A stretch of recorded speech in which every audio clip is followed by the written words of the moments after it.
الحمدللہ رب العالمین والصلاة والسلام علی سید الانبیاء والمرسلین اما بعد اعوذ باللہ من الشیطان الرجیم بسم اللہ الرحمن الرحیم۔ حضور نبی کریم صلی اللہ تعالیٰ علیہ وآلہ وسلم نے ارشاد فرمایا، جو شخص روزانہ مجھ پر ایک مرتبہ محبت کے ساتھ درود پاک پڑھے گا، اللہ عز و جل اس پر 10 رحمت نازل فرمائے گا اور اس کے نامہ اعمال میں 10 نیکیاں لکھ دی جائیں گی اور اس کے نامہ اعمال میں سے 10 گناہ مٹا دیے جائیں گے۔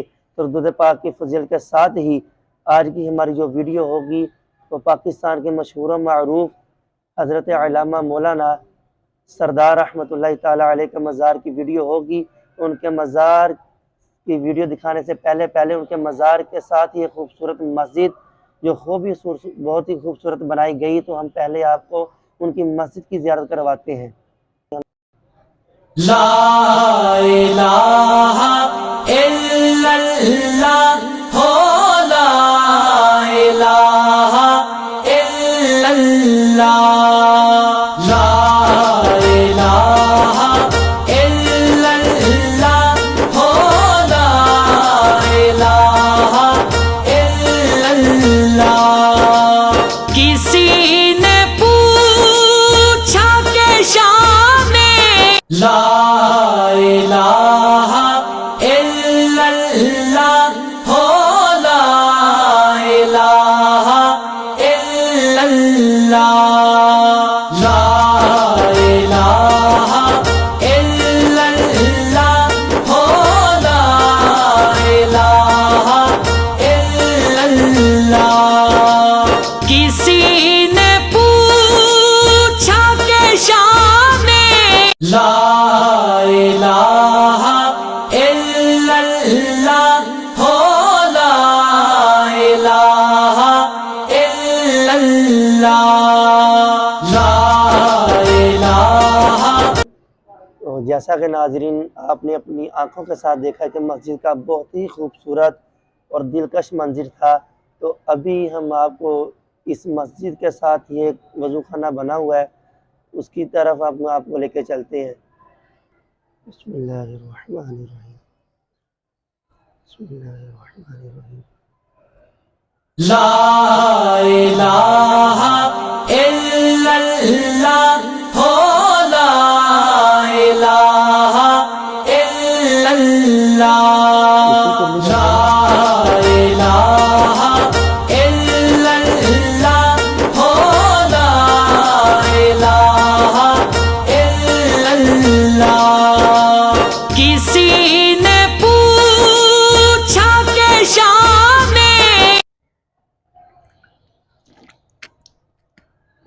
لا الہ الا اللہ ہو، لا الہ الا اللہ، لا الہ الا اللہ ہو، لا الہ الا اللہ۔ کسی نے پوچھا کہ شام تو جیسا کہ آپ نے دیکھا کہ یہاں پہ ماشاءاللہ بہت ہی خوبصورت وضو خانے کا انتظام ہے، یہاں ہر خاص و رام کے لیے ہے۔ وضو کرتے ہی ہم اب مزار شریف کی طرف چلتے ہیں۔ لا الہ جیسا کہ آپ کو الا بتایا گیا کہ مزار شریف کی طرف اللہ چلتے ہیں۔ ہو، لا الہ الا اللہ۔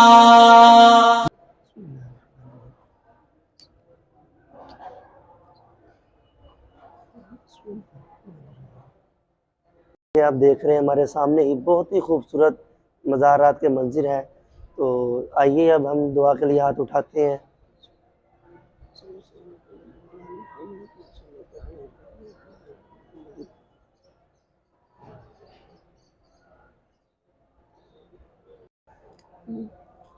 تو آئیے اب لا الہ الا اللہ ہو، لا الہ الا اللہ، لا الہ الا اللہ ہو، لا الہ الا اللہ۔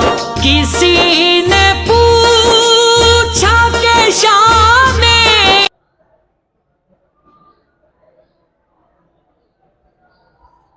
لا الہ الا اللہ ہو لا الہ الا اللہ لا الہ الا اللہ ہو لا الہ الا اللہ کسی نے پوچھا کہ شام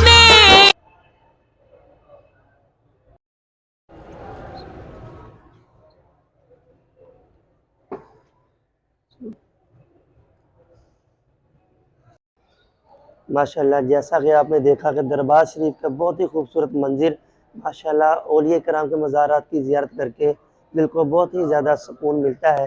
تو آپ نے زیارت کی ہے تو آئیے ناظرین ہم آپ کو ان کے بارے میں کچھ بتاتے ہیں۔ ان کا نام مبارک حضرت علامہ مولانا شیخ الحدیث فقیہۃ العصر محدث اعظم محدث پاکستان سردار احمد رحمۃ اللہ تعالیٰ علیہ ہے۔ تو آئیے ہم آپ کو بتاتے ہیں کہ ان کو محدث اعظم کیوں کہتے ہیں۔ تو آئیے ہم دربار شریف کے خادم سے ملتے ہیں، تو ان سے کچھ گفتگو کرتے ہیں اور دربار کے بارے میں ان سے معلومات لیتے ہیں۔ جی السلام علیکم۔ وعلیکم السلام۔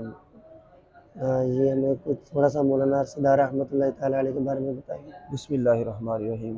الصلاۃ والسلام علیک یا سیدی یا رسول اللہ وعلی آلک و اصحابک یا سیدی یا رحمت للعالمین۔ حضور سیدی محدث اعظم پاکستان شیخ الحدیث حضرت علامہ مولانا محمد سردار احمد صاحب رحمۃ اللہ تعالیٰ علیہ 1904 میں پاکستان بننے سے پہلے ضلع گرداسپور جو کہ انڈیا میں اب موجودہ جو انڈیا میں ہے ضلع گرداسپور اور گاؤں تھا دیال گڑھ، 1904 میں وہاں پہ پیدا ہوئے۔ آپ کے والد گرامی قدر کا نام میرا بخش تھا جو ایک گاؤں کے نمبردار تھے، اور آپ کا ریلیشن ایک جٹ فیملی سے ہے۔ تو وہاں سے آپ نے میٹرک پڑھا، پڑھنے کے بعد آپ لاہور اس وقت پٹوار کا کورس کرنے کے تشریف لائے۔ تو وہاں حضور اعلیٰ حضرت امام اہل سنت مجدد دین و ملت امام الشاہ احمد رضا خان فاضل بریلوی رحمۃ اللہ تعالیٰ علیہ کے شہزادے حضور حجت الاسلام حامد رضا رحمۃ اللہ تعالیٰ علیہ، جو ادارہ حزب الاناف جو آج کے وقت میں مشہور مسجد احمد وزیر خان، وہاں پہ جلسہ تھا، وہاں پہ تشریف لائے، انہوں نے تقریر فرمائی۔ حضرت محدث اعظم پاکستان رحمۃ اللہ علیہ ایز اے اسٹوڈنٹ کالج وہاں پہ جلسہ سننے تشریف لے گئے۔ جب آپ نے ان بزرگوں کی تقریر سنی تو دل پر بہت اثر ہوا، تو ان بزرگوں سے ملنے کے لیے تشریف لے گئے۔ تو ان بزرگوں سے ملے تو بزرگوں نے فرمایا بیٹے کیا کرتے؟ آپ فرمانے لگے کہ حضور میں پٹوار پڑھ رہا ہوں۔ فرمایا بیٹے چھوڑو دین پڑھو۔ ادھر سے ان کے ساتھ بریلی شریف تشریف لے گئے، وہاں پہ مکمل درس نظامی عالم دین کا کورس جو ہوتا ہے اس کو مکمل کمپلیٹ کیا، اور آپ بہت بڑے عالم دین بنے، بہت ذہین تھے، بہت محنتی تھے۔ تو وہاں پڑھنے کے بعد آپ کو یہ شرف حاصل ہوا کہ اسی مسند حضور اعلیٰ حضرت کی مسند بیٹھ کے آپ کو پڑھانے کا شرف حاصل ہوا۔ آپ نے وہاں پہ دورہ حدیث شریف پڑھایا۔ وہاں پڑھانے کے بعد جب پاکستان بن گیا تو 1947 کے بعد آپ پاکستان تشریف لائے۔ سب سے پہلے آپ ساروں کی تشریف لائے جہاں پہ آپ کا کیمپ تھا۔ تو جب آپ تشریف لائے تو پاکستان کے جتنے بھی آپ کے پہلے آپ سے ادھر سے آپ کے فارغ ہو کے شاگرد ادھر آئے ہوئے تھے، وہ سب آپ کے پاس حاضر ہو گئے۔ ہر کوئی کہنے لگا کہ حضور ہم جگہ بھی دیں گے، مدرسہ بھی دیں گے، آپ شفقت فرمائیں ہمارے ادارے میں پڑھائیں۔ آپ فرمانے لگے، نام بھی سردار تھا، علمی لحاظ سے بھی سردار تھے، روحانی لحاظ سے بھی سردار تھے، خاندانی لحاظ سے بھی سردار تھے، گاؤں کے نمبردار کے شہزادے تھے۔ فرمانے لگے، اور آپ آج ہی کا یہ عالم تھا، جب بھی آپ مخاطب ہوتے یا فرماتے یا سائن فرماتے تو فقیر کے ساتھ سائن فرماتے، اور اپنے آپ کو مخاطب فرماتے تو کہتے کہ فقیر نے یہ کام کیا، فقیر یہ عمل کرتا ہے۔ فرمانے لگے کہ فقیر وہاں پہ جا کے دین کا کام کرے گا جہاں پہ مجھے حضور داتا صاحب حکم لگائیں گے، یہاں پہ سرکار غوث اعظم حکم لگائیں گے، یہاں پہ میرے استاد محترم اعلیٰ حضرت کے چھوٹے شہزادے تھے جو اس وقت حیات تھے، حضور مصطفیٰ رضا خان، حضور مفتی اعظم ہند موجود تھے، وہ فرمائیں گے۔ ان تینوں بزرگوں کا حکم اس وقت لائل پور کی طرف ہوا۔ لائل پور بیسکلی جو عوام الناس تھی جس اہل سنت جماعت تھی، لیکن یہاں پہ جو علماء کرام تھے وہ سب بدبخت گمراہ لوگ تھے۔ دوسرے مسالک کے تھے، جو گستاخ رسول تھے، گستاخ صحابہ تھے، گستاخ اہل بیت اطہار تھے۔ تو پھر جب آپ تشریف لائے، آپ کے تشریف لانے کی دیر ہی ہوئی تھی، جیسے آپ تشریف لائے پورے فیصل آباد کے لوگ جتنے تھے وہ آپ کے ارد گرد جمع ہو گئے۔ ماشاء سب اللہ عقیدت مند تھے، ماننے والے تھے۔ آپ نے پیپل کے درخت کے نیچے پڑھانا شروع کیا، کوئی جگہ نہیں تھی، کوئی بلڈنگ نہیں تھی، بس جہاں پہ اللہ کے ولی ڈیرا لگا لیتے ہیں جنگل کو مغل بنا دیتے ہیں۔ سبحان اللہ تو پھر وہ آپ نے یہ ساتھ میں اشر مارکیٹ ہے، وہاں پہ جامعہ رضویہ ہے، وہاں پہ آپ نے بیٹھ کے پیپل کے درخت کے نیچے پڑھانا شروع کیا۔ دن بدن وہ ایک مدرسے کی بلڈنگ میں اللہ کی رحمت سے، اللہ کے فضل سے، نبی پاک علیہ السلام کے کرم سے ایک بہت بڑا ادارہ بن گیا۔ پھر یہاں پہ جو مسجد موجودہ مسجد ہے، یہاں پہ پارک ہوا کرتا تھا جس کو گول پارک کہتے تھے۔ وہاں پہ آپ بنا کے ایک چھپر کہتے جس کو، چھپر بنا کے پہلا جمعہ پڑھایا آپ نے۔ پھر آہستہ آہستہ 1954 میں اس مسجد کی سنگ بنیاد آپ نے رکھی۔ تو ماشاءاللہ آپ کے سامنے یہ ایک کلا نما دین کا کلا بنا دیا آپ نے، وہ مسجد بنائی، اور ساری زندگی آپ نے دین پڑھا اور دین پڑھایا۔ آپ نے تقریباً 8-9 سال پاکستان میں آ کے کام کیا، اور میکسیمم 1400-1500 علماء کرام پیدا کیے۔ علماء کرام عام علماء کرام نہیں ہیں، جو شیخ الحدیث ہیں، شیخ التفسیر ہیں۔ پاکستان کے کسی بھی شہر میں جائیں گے، جو بھی شہر کی مین بڑی نامور شخصیت ہوگی نا، جس کا نام ہوگا، جو قد اور عالم دین ہوگا، جو پورے کسی شہر کا بڑا عالم دین ہوگا، وہ حضرت صاحب کو محدث صاحب رحمۃ اللہ کا شاگرد سبحان ہوگا۔ اللہ حضور محدث اعظم پاکستان کو محدث اعظم اس لیے کہا جاتا ہے کہ جب آپ مدینہ پاک نبی پاک علیہ السلام کی بارگاہ میں حاضری کے لیے تشریف لے گئے، عمرہ حج کے لیے تشریف لے کے گئے، وہاں آپ نے اپنی جماعت کروائی۔ جب آپ نے اپنی جماعت کروائی تو اس وقت کے جو قاضی تھے نا، انہوں نے آپ کو طلب کیا۔ یہ شیطانی تھی مخالفین کی، انہوں نے جا کے قاضی کو کہا کہ ایک پاکستان سے عالم دین آیا ہے، وہ تمام عالم اسلام کے جو امام ہے اس کو نہیں مانتا، جو مکہ پاک کا مدینہ پاک کا امام ہے اس کو نہیں مانتا، تو لہٰذا وہ اپنی علیحدہ جماعت کرواتا ہے۔ تو وہ وقت کے قاضی نے آپ کو طلب کیا، آپ تشریف لے گئے۔ جب آپ تشریف لے کے گئے، نبی پاک علیہ السلام کی لطف و نام کا یہ عالم تھا آپ پر کہ وہ قاضی اٹھ کے کھڑا ہو گیا۔ آپ کے چہرے میں اتنا روحانیت تھی، اتنا دبدبا تھا، اس نے اپنی چیئر آگے کی، فرمایا کہ یہ تمہاری سرکاری کرسی ہے، اس پہ نہیں بیٹھوں گا، ایک اور کرسی لاؤ۔ کرسی لائی گئی۔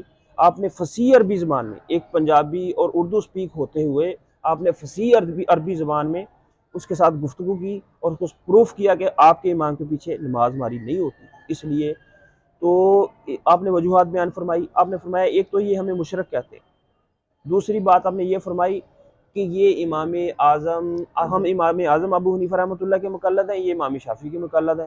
ایک امام کی تقلید کرنے والا دوسرے امام کی تقلید کرنے والے کے پیچھے نماز نہیں پڑھ سکتی۔ تیسری وجہ آپ نے یہ ارشاد فرمائی کہ یہ نبی پاک علیہ السلام کے علم غیب کو نہیں مانتے، یہ سرکار کے نور کو نہیں مانتے۔ آپ نے وہ ساری باتیں قرآن و حدیث سے پروف کی۔ تو اس وقت کا جو قاضی تھا اس نے کہا تھا ھذا محدث اعظم پاکستان، کہ یہ پاکستان کا بہت بڑا محدث ہے، یہ حدیث پاک کو جاننے والا ہے۔ اور اس نے پھر آپ کو آفر کی کہ آپ ہمارے پاس رات کھانے کی دعوت کے لیے آئیں۔ تو وہ حضور فرمانے لگے کہ میں کسی بدبخت کے کھانے کی دعوت پہ نہیں جانا چاہتا تھا، میں نے کہا کہ اگر ہمارے پاس ٹائم ہوا تو ہم آئیں گے۔ کہ خدا کا کرنا ایسا ہوا کہ اس وقت فوری ہماری واپسی تھی، اگلے دن ہم واپس آ گئے۔ حضور محدث اعظم پاکستان رحمۃ اللہ علیہ وہ شخصیت ہیں کہ جن کا فیض پورے پاکستان میں ہے۔ یہ اعلیٰ حضرت کا فیض انہوں نے بانٹا اور ساری زندگی دین کی خدمت کی۔ نبی پاک علیہ السلام کی محبت، سرکار نبی پاک علیہ السلام کے غلاموں کے سینوں میں کوٹ کوٹ کے بھری۔ آپ کے شاگرد ہیں مولانا احسان الحق صاحب، حجویری مسجد ہے، یہ جناح کالونی کے روڈ راستے میں ہے۔ وہ فرماتے جس رات آپ کا وصال ہونا تھا اس رات میں نے خواب دیکھا کہ نبی کریم علیہ السلام جلوہ فرما ہیں، صحابہ کرام جلوہ فروز ہیں، اور تمام اولیاء اعظام جلوہ فروز ہیں۔ سرکار ٹہل رہے ہیں جس طرح بندہ کسی کے انتظار کر رہا ہوتا ہے۔ تو صحابہ کرام نے عرض کی یا رسول اللہ کس کا انتظار فرما رہے ہیں؟ سرکار فرما رہے صحابہ ٹھہرو۔ جیسے ہی حضور محدث اعظم پاکستان رحمۃ اللہ کی روح پرواز ہوئی تو حضور نبی پاک علیہ السلام کے قدموں میں تشریف لے گئے۔ فرمایا کہ میرے صحابہ پوچھ رہے تھے کس کا انتظار کر رہے ہو؟ یہ ہے میرے سردار احمد جنہوں نے میری محبت میرے غلاموں کے سینوں میں بھر دی۔ یہ ہے سردار احمد جنہوں نے میرے دین کے جھنڈے گاڑ دیے۔ یہ ہے میرے سردار احمد جنہوں نے میرے دین کا نام سر بلند کر دیا۔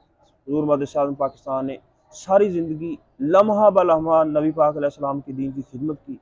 رات میں میکسیمم اب 2 سے 2.5 گھنٹے سویا کرتے تھے، آرام فرمایا کرتے تھے۔ جب آخری ایام تھے تو آپ بیمار تھے، تو شوگر تھی آپ کو، تو ڈاکٹر نے آپ کو آرام کرنے کا کہا کہ حضور آپ آرام فرمائیں۔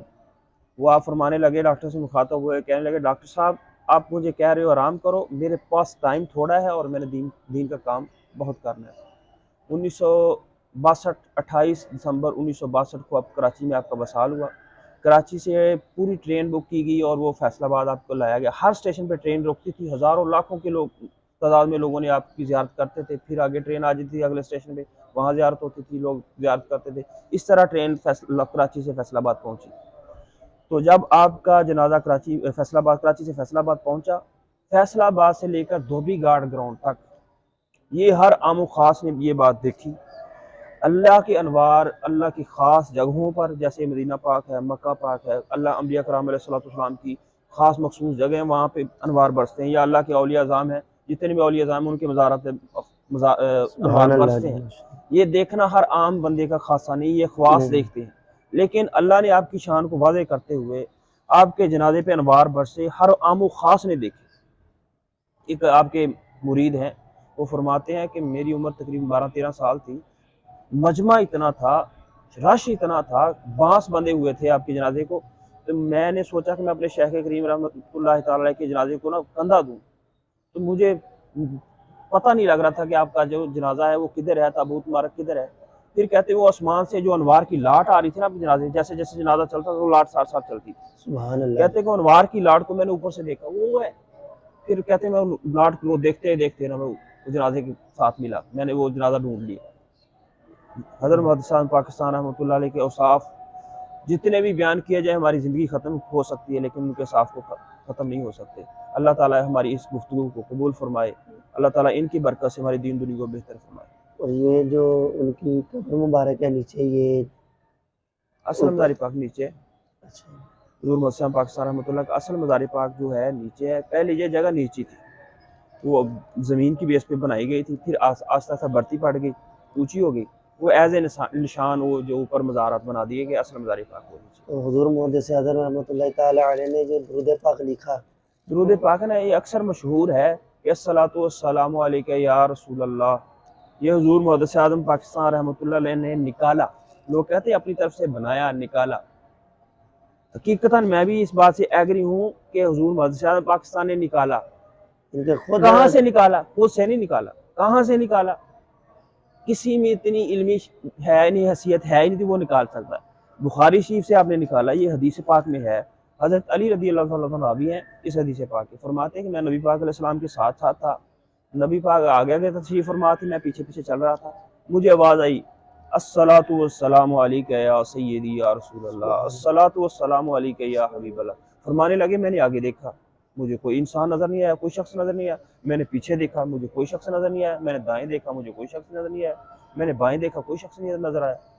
میں نے رسول پاک علیہ الصلوۃ والسلام سے عرض کی، یا رسول اللہ آپ پر سلام پڑھنے کی آواز آ رہی لیکن انسان کوئی نظر نہیں آ رہا۔ سرکار دو عالم صلی اللہ علیہ وسلم نے فرمایا کہ علی، میں جس پتھر کے ساتھ سے گزرتا ہوں وہ پتھر مجھ پہ درود السلام پیش کرتا ہے۔ یہ آج کے گئے گزرے دور میں جو بدبخت لوگ ہیں اعتراض کرتے ہیں درود پاک پر، وہ ان پتھروں سے گئے گزرے ہیں، ان پتھروں سے زیادہ بدبخت ہیں، وہ ان سے زیادہ خوش بخت ہیں، وہ نبی پاک علیہ السلام پر صلوات والسلام پڑھتے ہیں۔ یہ حدیث پاک بخاری شریف کی حدیث پاک ہے۔ دربار کے خادم تھے جنہوں نے ہمیں حضرت علامہ مولانا حضور محدث اعظم پاکستان رحمۃ اللہ تعالی علیہ کے بارے میں ساری ہسٹری بتائی، تو وہ کیسے ہندوستان سے کیسے پاکستان میں تشریف لائے اور پاکستان سے کیسے انہوں نے علم دین حاصل کیا، اور علم دین حاصل کرتے ہی انہوں نے ولایت کا درجہ پایا۔ یہ بہت ہی کامل اور روحانی شخصیت تھی جنہوں کو اللہ تبارک و تعالیٰ نے بہت ہی علم کے ساتھ نوازا تھا۔ امید کرتا ہوں آپ کو ویڈیو بہت ہی اچھی لگی ہوگی، تو ایسی ویڈیو دیکھنے کے لیے ہمارے چینل کو سبسکرائب کریں اور بیل آئیکن کو کلک کریں تاکہ ہماری ہر آنے والی ویڈیو آپ تک باوقت پہنچتی رہے۔ تو ملتے ہیں اگلی ویڈیو میں، اللہ حافظ۔